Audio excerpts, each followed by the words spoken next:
Welcome to the first of a week full webinars from LMP on what is National Apprenticeship Week. My name is Mark Pierce and I am the Senior Partnership Manager here at LMP Education. And today's session focuses on how training and apprenticeships can help early year settings tackle the workforce development issues that we know you've got at the moment, improve quality, and build a sustainable team for the future. So it's all about succession planning, progression, and building and helping you cope with the forever changing world of early years, and also the kind of increased demand that we know that you've got at the moment. So as I said, we're delighted to be hosting this webinar during National Apprenticeship Week. And, we are going to focus on the recruitment, retention and progression of the industry at the moment. So the agenda for today will be a brief overview of NLP education, benefits of the apprenticeships and the early years focus. So LMP is an award-winning national training provider with over 22 years experience. We deliver a funded training and apprenticeship program across early years, education, business and professional sectors. We are rated good by Ofsted and proud to be recognised for learner experience and safeguarding excellence. We work closely with employers to ensure training fits the realities of running an early year setting. Employers receive support from a dedicated account manager, tutors and assessors, alongside blended delivery that combines online learning with face-to-face support. Here's a couple of our accreditations and awards. So we won Best Training Provider 24-25 as voted by apprentices themselves in Rate My Apprenticeships. We have had a recent Ofsted where we got a good rating. We have the gold standard in leaders in safeguarding, which we're very proud of. And we have invested in People Platinum, which we're also very proud of. So benefits of apprenticeships. Apprenticeships aren't just qualifications. They are a workforce development strategy, and they allow settings to grow talent internally. And I'll show you that through the progressional pathway, right from level 2 all the way up to level 5 and beyond. Improve retention through progression.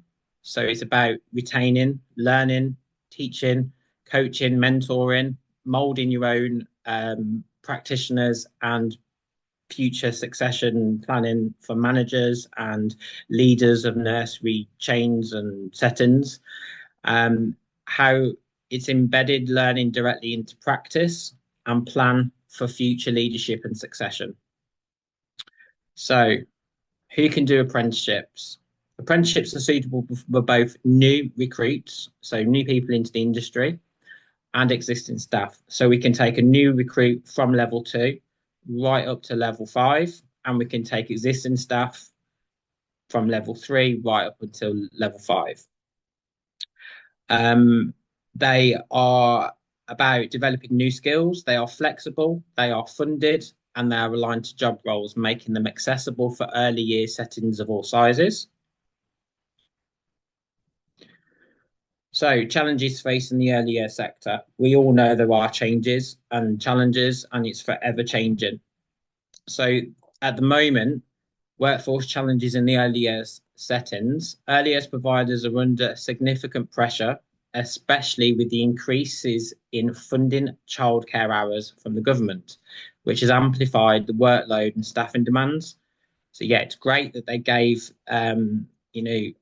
parents additional hours, but that's putting more pressure and requirement and need on nursery settings. So again, this has led to key challenges in staff shortages, high staff turnover, because of the high workload and burnout. So again, the apprenticeship solution is about a structured pathway from growing your own, so going from level two, right, go to level three, build on level three foundations, and then create your own lead practitioners, which then can go on to mentoring and coaching existing members of staff. Then they can kind of progress and go on to room leaders, deputy managers, managers, etc. So apprenticeships is a way to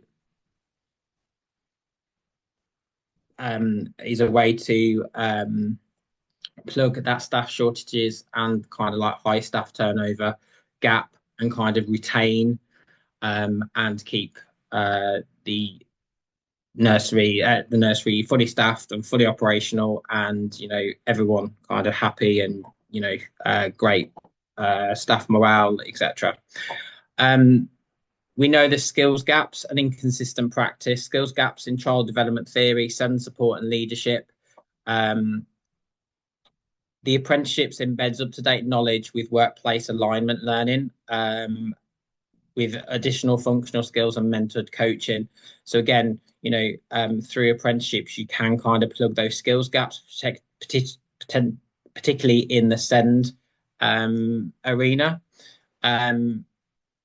Succession planning, again, pathways into management. It's not always kind of like highlighted where a person that's applying for a new nursery position, how they can kind of, it's not just a level three, it's how they can go on to do other things, how they can go on to be an early years teacher, how they can go on to do their level five, to do a degree top up, to go on to be a teacher, an early years teacher, a full primary school teacher, secondary school teacher.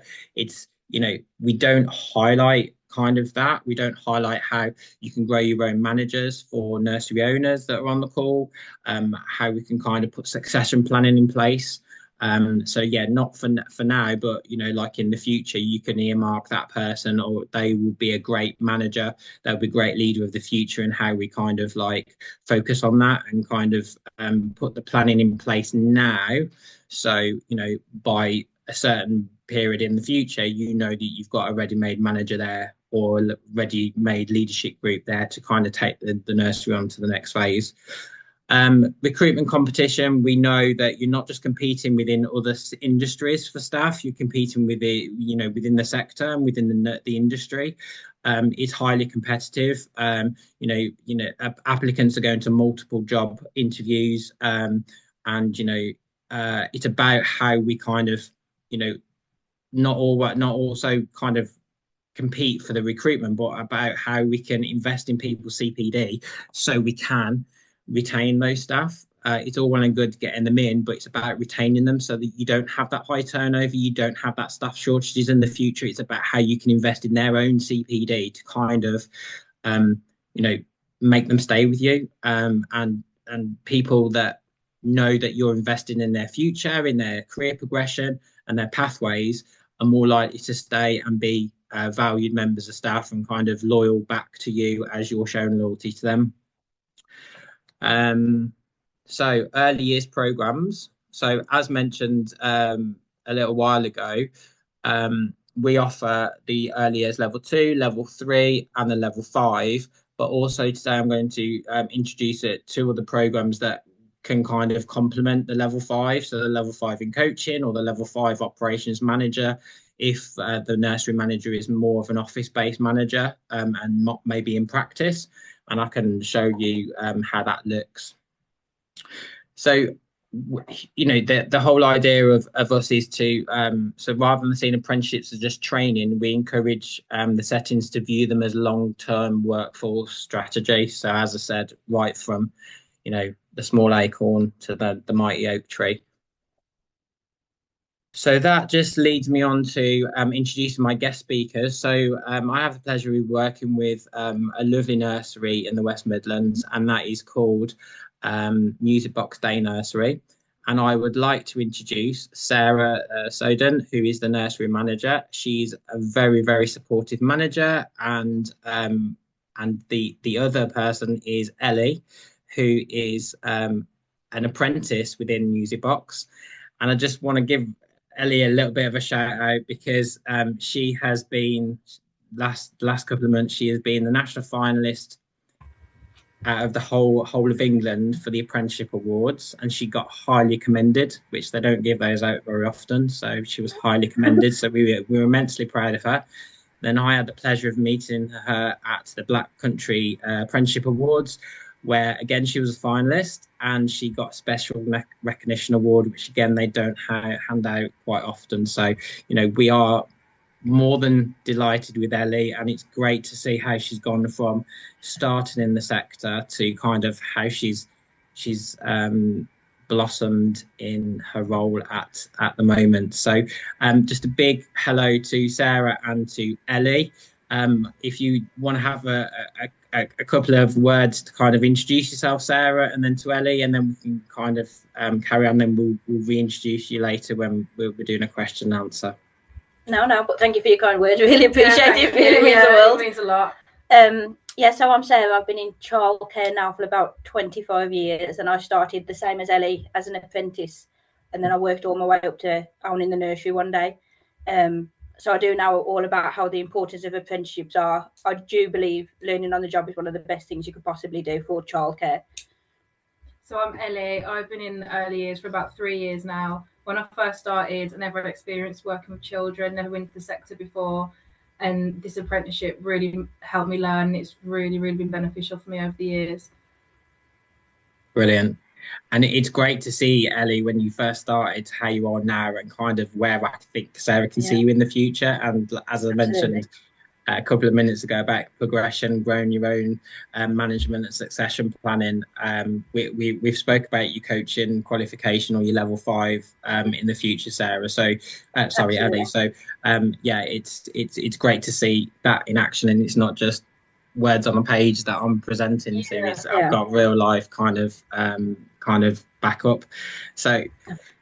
So just to go on the programs that we offer. So as I said, we offer the early years practitioner, which is great for entrants into the market that have not already done early years before. And it's great because they gain vital skills and kind of the foundations, because early years level 3 program is actually quite tricky and quite difficult to get. And I always think you're not going to build a house on sand, you're going to build a house on great foundations, and the level 2 is that great foundation for then you to be able to build your house on, which is your level 3, and then you can then progress on to maybe add that extension on with the level 5 and make it all singing or dancing. So yeah, we offer the level 2 practitioner, and at the moment it's a 17-month program. We all know that there's changes coming within the durations of the apprenticeship, so these may change, and obviously we'll update you in due course whether they do change. But at the moment it's a 17-month program. The assessment method is a portfolio and an examination, and it's awarded by the NCFE.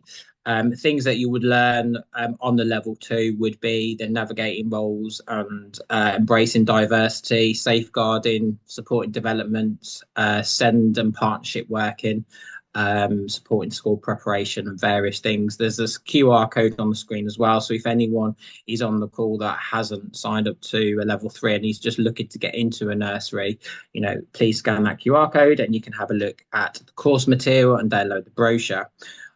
On this page, again, it kind of does show that progressional pathway from level 2 to level 3 to level 5, which when I talk to any apprentices, I think it's a great selling point. It's not just a here and now. It's if you see yourself having a future in childcare, this is the perfect starting block. Moving on to the early years educator. At the moment, again, it's typically 19-month duration. That includes the endpoint assessment. It's blended learning, so we would do observational visits as and when required, and we would do a mixture of one-on-one sessions with all apprentices. Session assessment method is observation with questioning, and it's obviously the discussion about your portfolio at EPA as well. It's with the NCFE, and we can include the maths and English because, as we know, to be counted in ratios at level 3, you do need your level 2 functional skill or equivalent in English, and to be a nursery manager, you need your level 3 in level 2 in maths. So, if you don't have those, that is not a barrier. We can include those with your early years educator apprenticeship, and build those successful blocks for the future, for your future career. So modules that include are on the educator are learning and childhood development, equality, diversity, inclusion, the risk assessment, safeguarding and health and safety, key person and attachments, and built into those modules is send a standard. So we're setting those young children up for progression onto the world of transitioning from early years into the world of primary and secondary school going forward. Once you've done your early years educator, your natural progression pathway, once you've got relevant experience, because I don't think you can go straight onto the level 5 unless you are like a senior practitioner, is to gain the experience to then move up to the senior practitioner, maybe a room lead or a deputy room lead, and then move on into deputy manager role, and then you can do the level 5 and then build on the foundations that you've done on level 3. The level 5 early years lead practitioner is a little bit longer duration, and this actually doesn't give you the license to practice. The license to practice is gained on your level 3. So this is just enhancing on your prior knowledge. It's enhancing on what you've learned and your experience to date, which is why it's great for people that have got experience in early years and kind of have that management role or that senior role that people look up to, or you coach the new apprentices and things like that. So it's a 26-month program. It's a portfolio observation, so a professional discussion underpinned by the portfolio of evidence, which is gained from those 26 months of learning, and then it's an observational visit by the endpoint assessment organisation. Early years practitioner can lead on, I think, to 2 quite good qualifications.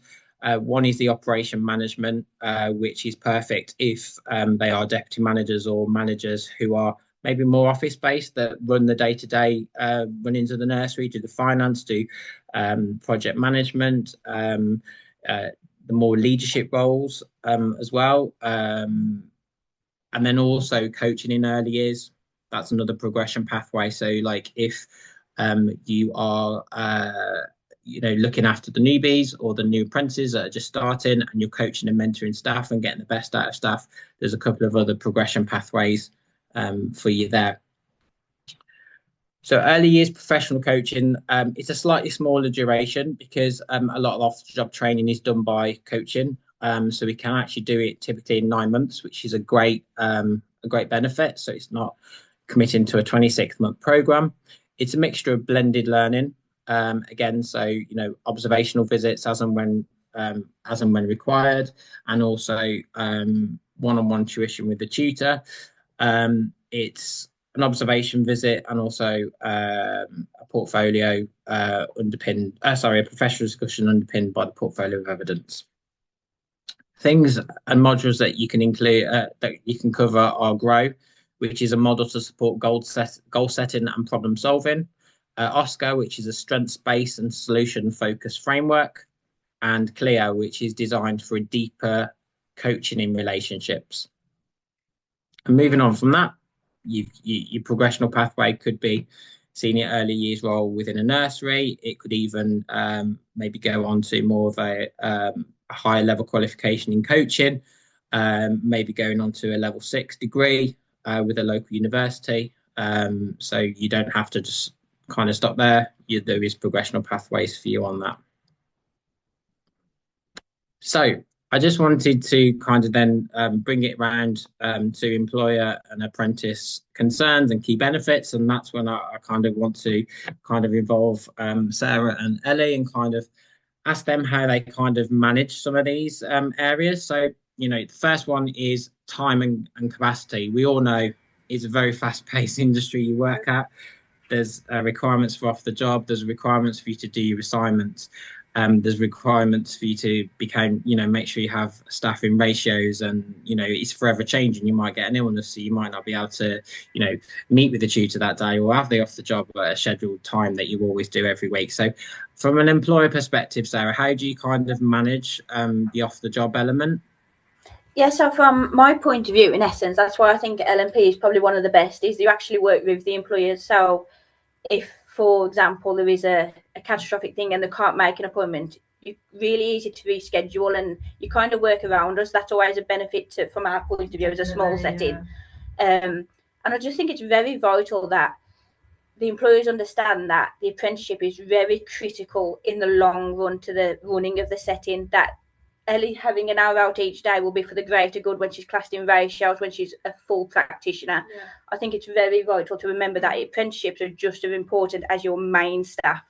Yeah, definitely, because it's sometimes it can be seen as a oh, it's off the job and we've got to let them out they're not going to be counted in ratios and not going to be in the nursery setting. It's kind of like a seen as a negative, whereas, like you said, it's seen as a positive, because the things that Ellie has learned has benefited you as a setting, and her as a practitioner, and has had a knock-on effect on all those children that she supports. Absolutely. So all it was doing was improving Ellie's CPD at the end of the day. Exactly. It was just part of her learning journey, in essence, with the company and with yourselves. Exactly. And Ellie, how do you fit a full-time job, your apprenticeship, your off-the-job training? How do you kind of fit all that into to a working week? So for me, it really helped with my time management skills, being able to personally write my own schedules about what I'm going to do on that day, what coursework I need to complete, what off the job I need to complete on that day. I feel like even that contributed to me as a practitioner. Even when I was qualified, it taught me them time management skills that are important in the job role. And for the off the job, it's just what I need to complete on that day. Making my own schedules and things, that really helped, and creating that good balance between being in the room and doing things outside and things like that. Yeah. So it's great because you've obviously learned things that within your course to do for the setting. So you've learned about your time management and various things, and you've actually used that on your own apprenticeship, which is perfect. Yeah. So it's a great testament to obviously it's working, and you've used it for your own development. So how have you found it kind of challenging to do the apprenticeship alongside the working role, or has it been kind of just seamless? It was, I wouldn't say it was challenging, because I got the effective amount of time that I needed to do my coursework, and the tutors were a help, and the apprenticeship supported me with that. And even if there was an issue, I had my managers and my senior practitioners supporting me, and yourselves. So I feel like all working together made it a really not easy, but it helped with the time management, and it worked together really well. Yeah, I will say LMP for the collaborative approach is 100%. I will stand by. You are one of the best with working with business owners. Yeah. Well, thank you. It also helps having such a supportive manager as yourself, Sarah, that kind of knows what the impact of training staff and their CPD, and it's about retaining them as well, isn't it? It's about growing them and nurturing them and coaching them, not just to be seen as like a provider that hires apprentices, trains them up and gets the next apprentice on. You kind of want them to stay with you for such a long time, and I know Ellie will be with you for quite a considerable number of years, to be honest. She'll be sat here one day. You know what? I already think she will be, which is why we've had conversations about her doing her coaching or her level 5, because I just think she will make a brilliant manager in the future. And obviously everything you've done, Ellie and Sarah, is testament to you don't just accidentally get nominated for national finalist for an apprenticeship award, and also regional finalist. So a massive well done. And how have you what do you think has led to that? Is it how do you think that's played a part? Yeah, I personally say Music Box has this kind of magic to it, and I'm kind of blessed as a manager to have extremely low staff turnover. So all the girls have started as an apprenticeship and built up with the company. Definitely. And like I said, Ellie within a year is already my room leader in preschool, because she's already, as you can see, she's an outstanding practitioner. And I think that's just a crucial part of, again, how important apprenticeships are for that on the job experience, especially with nurseries that are at that outstanding level or that good level. They have a lot to teach, and I think that's very critical on top of what you guys can also teach. Yeah, definitely. Yeah, I totally agree with you. And yeah, and it's just kind of further reinforcing that, you know, all the hard work is paid off on all aspects, because like I said, you don't just get accidentally nominated. So a massive well done. I appreciate it. Thank you. So how do you find kind of the time and the support and the mentoring element of coaching, Ellie? Have you been able to kind of seamlessly, like, you know, give that? Absolutely. So I'm very fundamental on building all my staff up. I agree. I don't think that apprenticeship should be looked any different than my seniors or myself. And I think I want them all trained to a certain standard that I expect of myself. And again, I'm blessed to have a team that will work with me, and we have those training plans in place, and they are updated termly. Like, eventually I'll know Ellie's speciality, I will know X speciality. It's finding those uniquenesses and working together to build a fundamental great team. Yeah, exactly. And the word team is perfect, because you don't just, you know, you don't win and lose on your own. You win and lose as a team. And absolutely. You know, building, you know, if you're managing a Premier League team, you'd make sure you get the best possible people in the right positions, and that's kind of what you've done already. And also, you coming from being an apprentice yourself, is kind of even more like a testament that it does work, and apprenticeships are the right way to learn on the job, rather than just going to college and doing the level 3 at college and learning kind of like the textbooks and having a couple of days in a nursery setting. You're actually there constantly, you're learning on the job. And like you said, you can have all the qualifications in the world, but if you haven't got that passion or drive, then it's just a piece of paper at the end of the day, and that's what I strongly believe. Of course it is. So again, like we've talked about the apprenticeship process. How have you found the apprenticeship process from starting to kind of like the endpoint assessment? How has your journey been, both from your side, Sarah, and also your side, Ellie? How have you kind of found that? It was a very positive journey. I feel, again, the collaboration between myself and the tutors was really well communicated. Setting up the meetings, you needed to reschedule.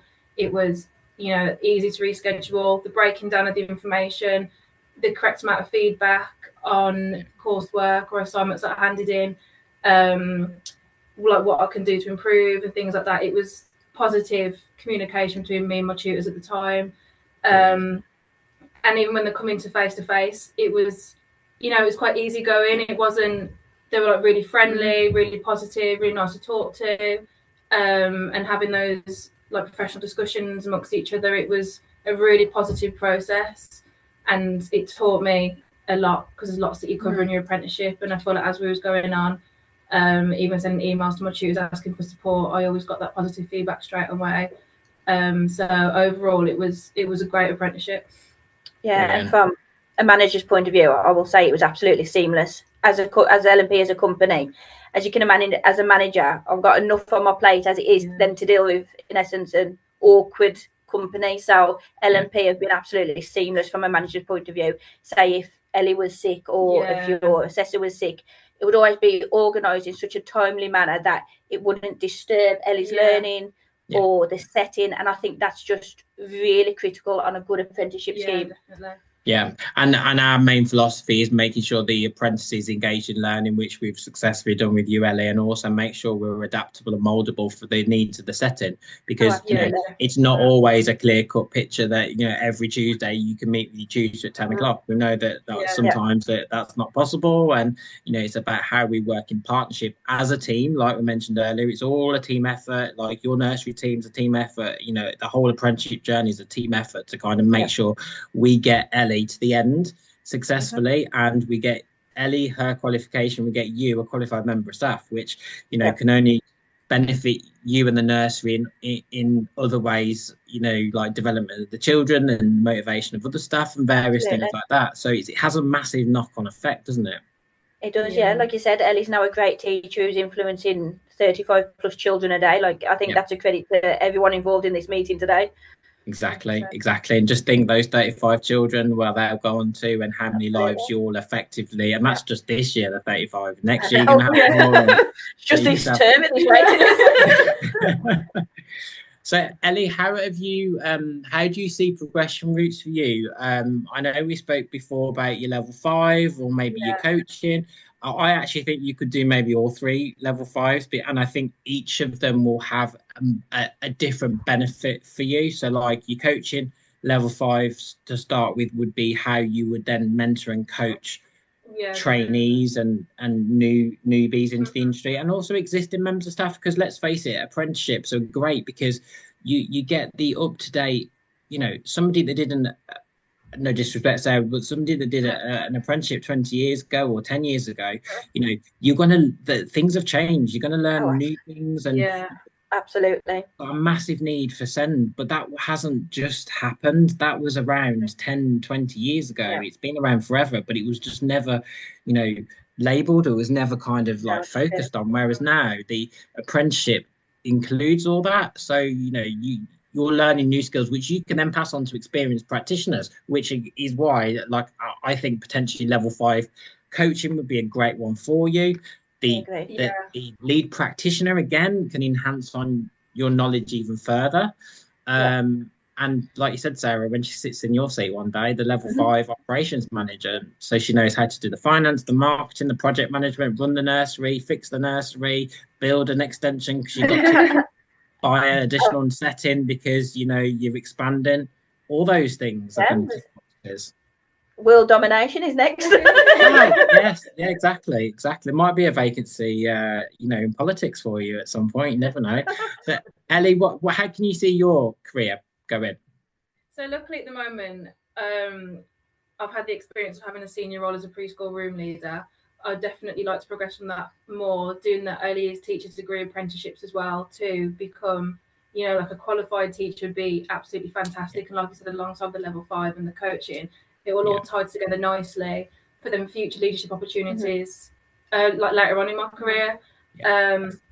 And I feel I'm quite blessed as well to be able to, use the skills that I've learned from this apprenticeship in a senior role now, which is been fantastic. So definitely just completing the different courses, and moving on to a more senior position later down the line is definitely the dream. Yeah. And like you said, we currently have another apprenticeship with yourselves, and Ellie is now coaching that apprentice, so the circle just goes on. Yeah, Exactly. And like we said earlier, the amount of people that you've coached that have already got the skills, but you're giving them new skills or the new insights that you've learned of the up-to-date curriculum and the up-to-date changes is immeasurable, isn't it, really? Because Absolutely. you've got more staff in there, and you kind of coaching those as well and helping them progress, which again is helping another 35 kids, which it's just ongoing, isn't it? So, like I said, staff turnover risk, as we mentioned, you don't have, which is great. You don't have a high staff turnover, which is perfect. And following on to the key benefits, I think that's because the value of apprenticeships. The value of investing in that person's CPD and Absolutely. nurturing them. It's not all about money. It's not all about an extra 50p an hour. If you can show that you are investing not just financially, because we all know apprenticeships are funded, or majority of it's funded, and there's only a 5% co-investment, which is not a massive amount, but you're investing the time. You're investing the time to coach them and mentor them and build them and mold them into how you want them. Absolutely. And again, that's that passion for childcare, so Ellie clearly showed her passion for childcare, therefore you invest into that passion because it's there for the greater good of childcare. Yeah, definitely. So for everyone else on the call, I think like the key benefits of like the apprenticeships and grow your own succession planning, future managers, future area managers, retention and loyalty, so you can keep those people, and you haven't got it's the cost associated with recruitment, it's the cost associated with like training somebody else that's new. You're better off kind of like investing in the staff at the moment, and that's why apprenticeships are for new and existing members of staff. So it's kind of great to kind of further reinforce that and kind of make sure you've got that retention and loyalty. So yeah, so is there anything else you kind of want to add, or you've got anything else to kind of add from your journey, Ellie, on the apprenticeship? It was just an overall positive experience, and like reflected on earlier, being able to put the skills that I've learned through the apprenticeship, like as being a practitioner, as a room leader now, it's been a massive help, and learning everything, and now coaching somebody else or doing an apprenticeship, passing that knowledge on. It just makes you a stronger practitioner over time, and I feel like I've gained all that knowledge and that experience through LMP, which I'm grateful for. It's been great. And you know, I haven't had much involvement in your development or your teaching, but it's a proud moment for me seeing when I first signed you up to, and from going from where you were to get to see you now, Yeah. and maybe still speaking to you in 3 or 4 years' time when you're telling me how many staff you need at your nursery because you've expanded. You know what I mean? That's Absolutely. it's a great like little tearjerker, to be honest, to I see mean, how you know how it works and how successful it is. So, you know, a massive well done on your apprenticeship journey so far. I don't think it's the end for you. I think, you know, this is only the beginning, yeah. and it's great how you, Sarah, support your staff and support your apprentices, and you know you've got that ethos of, you know, mentoring and coaching and looking after your staff, which is brilliant. We're just going to go on to a couple of questions that have come into the chat. So if you bear with me, and I can pull you and Sarah, you and Ellie in, Sarah, if that's okay, just to answer some of them, kind of get your inputs. So the first one I think we've covered. So the first one is, how does apprenticeships help with high staff turnover in nurseries? Well, we already know apprenticeships offer a structured entry route and paid training pathway, which attracts the committed staff. It's not just about come and, you know, do an apprenticeship, maybe for apprenticeship minimum wage, and that's it. It's about investing in your future right from the start, right through even career changes. We've got a lot of people that have gone from, you know, doing something else, maybe working in retail, to wanting to work in early years. And it's kind of how we can take an older member of staff and kind of put them into the early year setting, and then kind of show them a progressional pathway of how they can move from level 3 to level 5 to nursery management, etc. How can we retain how can we retain staff using apprenticeship pathways? Yep, I've answered that one. So yeah, and yeah, good point. So we also offer like things like team leader level 3. So like, you know, if you have got those deputy room leaders, or you do see them as future managers, that there is the team leading qualification which they can go on, which is about nurturing and kind of getting the best out of staff and leading the team effectively, and then, you know, potentially pathway for that would then be the coaching level 5 or the early years level 5 lead practitioner. Are apprenticeships suitable for temporary or part-time staff? Yes, absolutely. They are suitable for temporary and part-time, sorry, not temporary staff, part-time staff.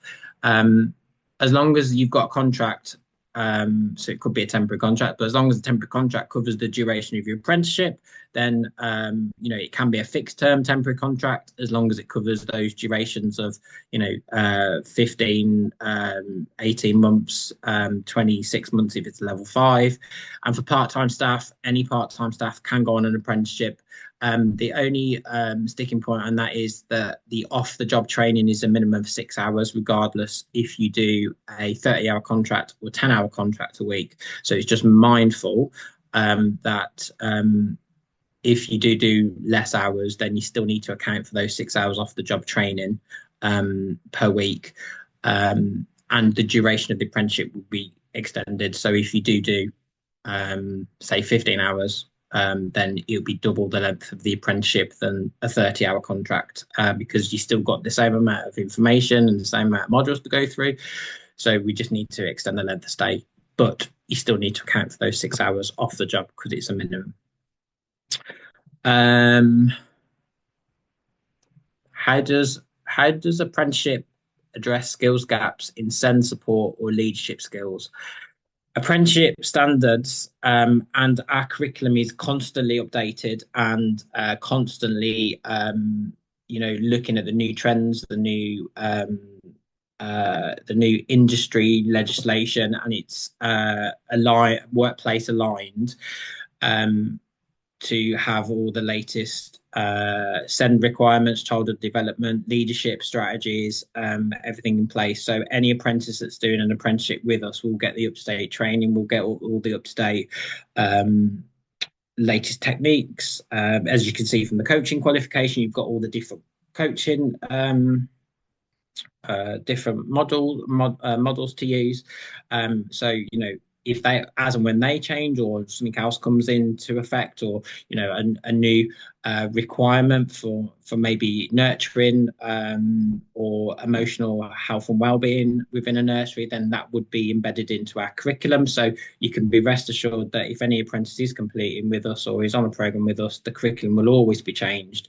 Our tutors go back to have industry days so they can get the latest industry requirements from the settings. They can go back and kind of be a practitioner for a certain period of time, so they can kind of like get the experience, and then they can kind of show the apprentice on the apprenticeship how to kind of counteract that, or how to cope with that, or how to implement that, or how this in the apprenticeship standard relates to certain things, so they can give industry insights and up-to-date industry insights. Can apprenticeships be tailored to the needs of a small nursery? Yes, LMP works closely with settings to ensure training is practical and relevant, regardless of size. So you can be a 1-chain setting, you can be a 20-chain setting. We will adapt, and we will, if you've got a particular need. I visited a nursery the other day that has a lot of one-on-one in the nursery, and has a couple of children that need additional needs that you maybe wouldn't find in a nursery. And it's again how we can change and adapt the curriculum to suit the needs of that nursery setting and that nursery group, or that single standalone nursery. So yeah, we can work with you, and we can kind of amend the curriculum to suit the needs of your nursery. Funding and costs. I've got a question about how nurseries fund apprenticeships if they're not paying the levy. So, a lot of some people on the call may be from a levy organisation, which is great. So you obviously know that a levy organisation has part of money that is sitting there just for apprenticeship training. That used to have a 24-month expiry date, but as from August, we'll go down to a 12-month expiry date. But anything in your pot already will still have that 24 months expiry date, we think, unless changes come in April, which we can share with you from the government. So the training will be paid for by the apprenticeship levy. Should you exhaust all the apprenticeship training, which we have a lot of nurseries that do that, then we can then the co-investment would come into play. And at the moment, it's only 5% co-investment. Again, that is changing for August going onwards. So if you do have any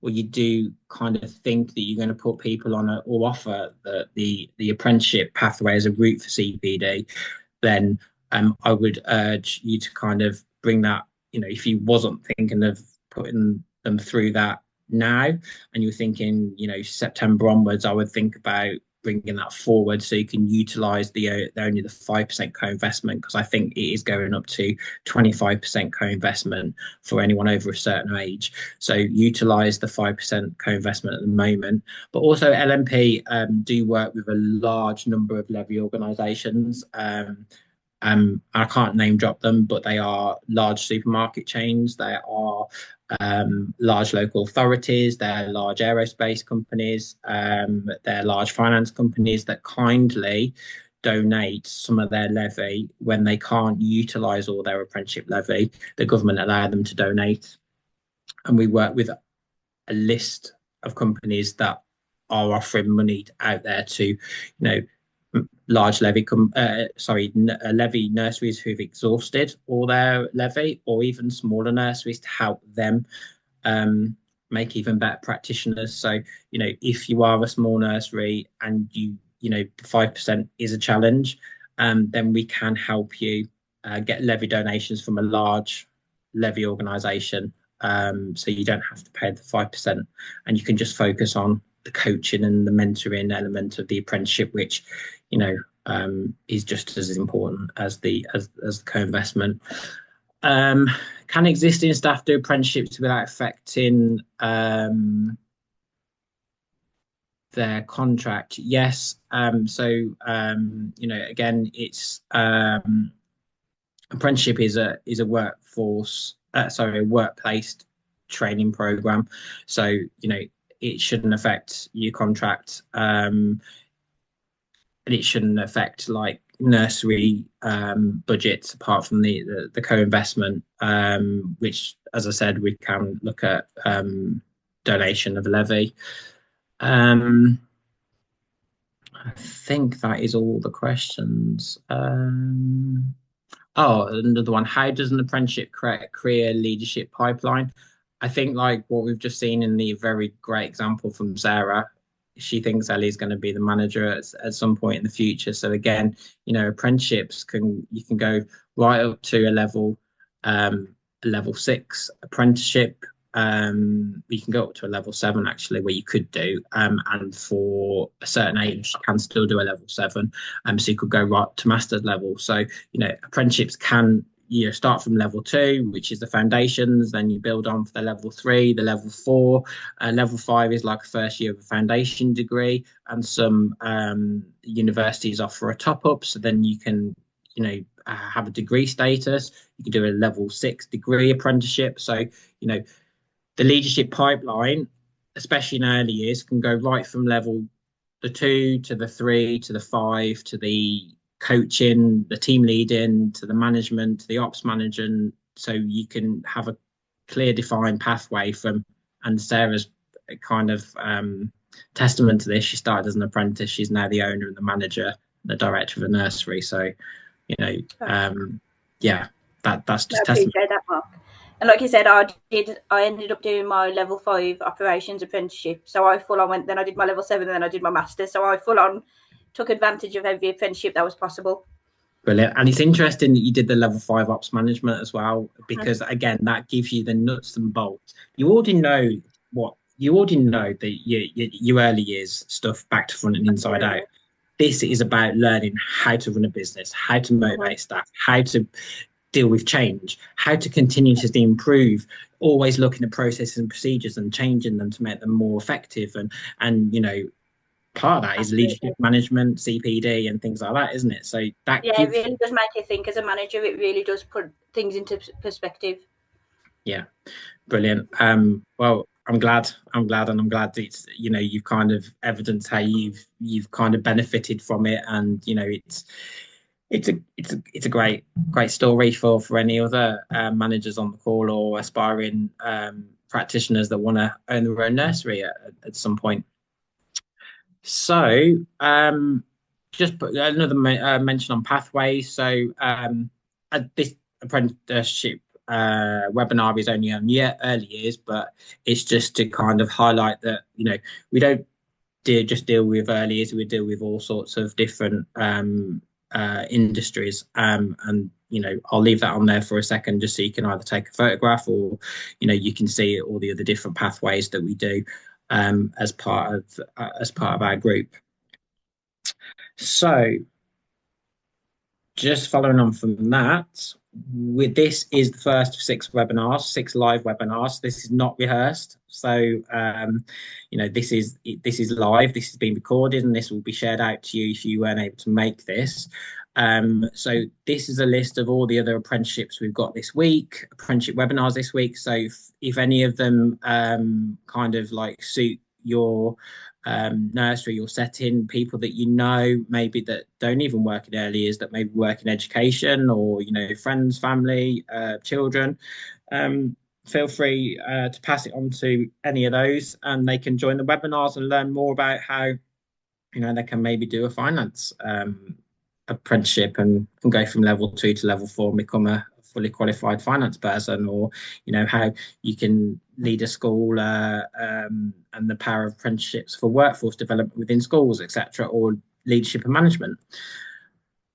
And then on Thursday, the 12th of February, we are very excited to announce our inaugural Apprenticeship Awards. So LMP have Ellie and Sarah is just one success story, believe me. We have got a host of different people that have had the same kind of journey as Ellie, and we wanted to celebrate those. So we're hosting our own apprenticeship awards where we recognise employers, recognise practitioners on all different apprenticeships, right through from early years to teaching assistant, to finance, to operations management. So please join us on Thursday the 12th at 4 p.m.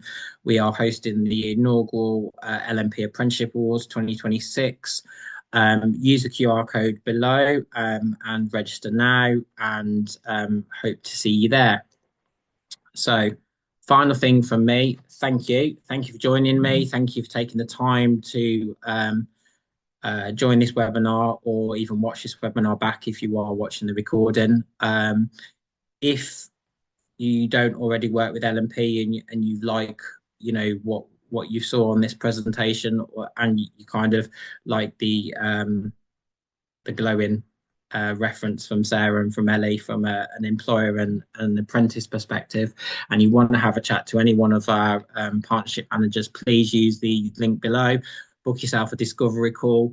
If you need help with finance or with levy donations, again, use the QR code, book a discovery call with one of our experienced partnership managers. Use the email address below, and somebody from LMP will be delighted to help you and hopefully get your nursery on a journey as Music Box has had. So thank you, Sarah. Thank you, Ellie. Thank you, everyone. Thank you. Thank you. Brilliant. So just wanted to wish everyone else a happy National Apprenticeship Week, and whatever you're doing, let's celebrate the power of apprenticeships and what they can bring now and for the future. So thanks, everyone.